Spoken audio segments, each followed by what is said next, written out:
Hey you all, Farmer Jesse here. What I've got going on here with the sheepies is that I'm actually keeping them in a garden plot that I'm not going to use until the fall next year, throwing hay down, so they're kind of taking the hay, eating it, mulching it, then, pooping on top of it. And the idea here is that I'm going to try and get this whole garden plot covered. It's about 4,000 square feet. And then there's a little Lammy. And then what I'm gonna do is I'm actually going to cover that with compost, cover it with the tarps over the summer, and then plant it in the fall. The idea being that this just needs a little bit of fertility. Anyway, I wanted to throw that in there, talk about that a little bit, because otherwise this is gonna be a little bit of a different video. But Hannah and I have been thinking about this a lot lately, and we wanted to sort of bounce it off you all, and just, I don't know, kind of help us refine it, maybe give us some comments, some thoughts, and tell us what you think. So let's do it.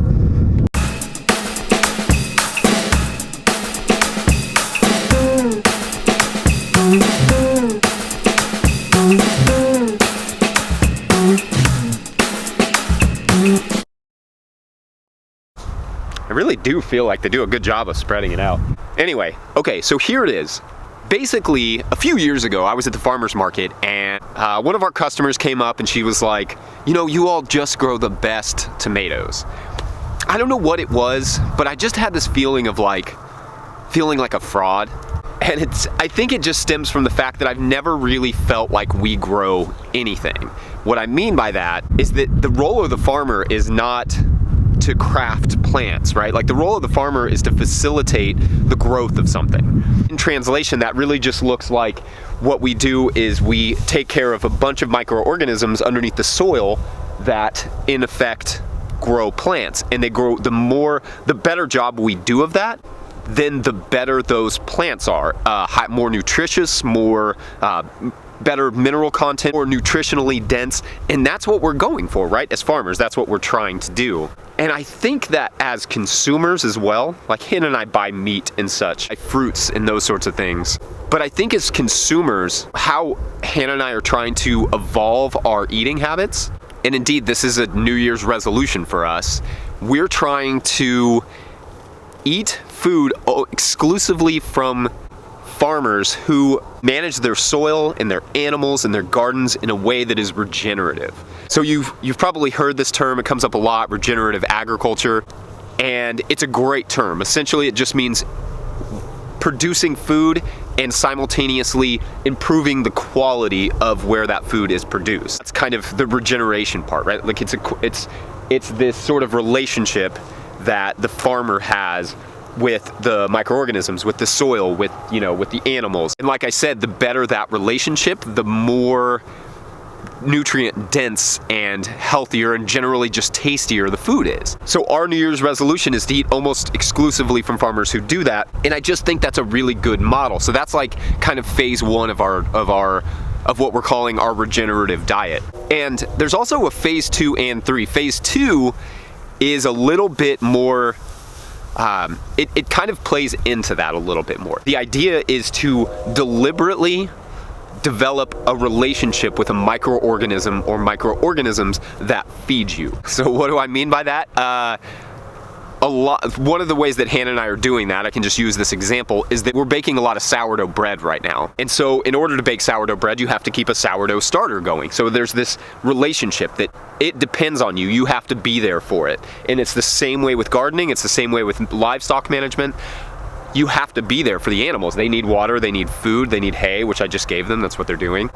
And in developing that relationship, you have a different relationship with food altogether. And it doesn't have to be bread. Like, we like bread. If a lot of people are on low carb diets and that sort of thing, it could also be kombucha. It could be soy sauce, which you have to stir every day. It could be a number of different, it could just be keeping a garden. That's a great way to build that relationship. But I think it needs to be intentional and deliberate, that in order to really understand food and where it comes from, that you do have to develop a relationship with that food, or with at least the microorganisms that grow that food, to really appreciate and understand it. And also, we just believe that gives us the healthiest version of that food. And then, like I said, there's kind of a third phase, right? The third phase would be extrapolating that same idea out to other parts of your life. I mean, it could be the clothing you wear. It could be how you get your energy to your house or how you get your water to your house. It could be what you do with your waste. It could be any number of things. Trying to find a way to encourage regenerative practices in all of the things we consume. And so anyway, that's it. I just wanted to put that out there and just kind of see what you guys think and see if you could evolve it a little bit. And I should say that this sort of stems, this stems actually from a conversation that I had with my buddy Yosef in Louisville. Yosef is Jewish and he's kosher, so we had a lot of trouble finding the kind of food he could eat. But it occurred to me one day after eating like really awesome vegan meals with him for several days, for 2 or 3 days, it just occurred to me one day, it was the first time anybody's ever looked at me and said, I can't eat that because of my religion.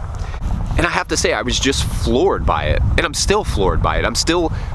When we started having this kind of conversation, Yosef and I talking about sort of regenerative agriculture and how that plays into his religion, I just was really inspired by that. And I just think that if you consider this system a design, it is essential to eat food that feeds that design, that encourages and improves that sort of encourages that design to be successful and to be healthy and to be vibrant, right? As opposed to so much of our food that really degrades it, degrades that system. And anyway, I don't know, just let me know what you guys think. It's a little bit of a different video, but it's snowing, I'm out here, I thought, what the hey, literally, and I don't know, let me know what you guys think. Thanks for watching. Make sure to like the video if you like this video. Subscribe to all the things. I know, it's just, I feel like a salesman every week. Don't forget to subscribe to the podcast. That super helps us. Subscribe to the podcast, share the podcast. That'll be the focus this week. I just won't pitch you on all the other stuff. Subscribe to these videos. Like it if you like it. That helps people see these videos. Share it, whatever. Any of that stuff. We're good. You guys are awesome. Thanks for watching. We'll see you next week.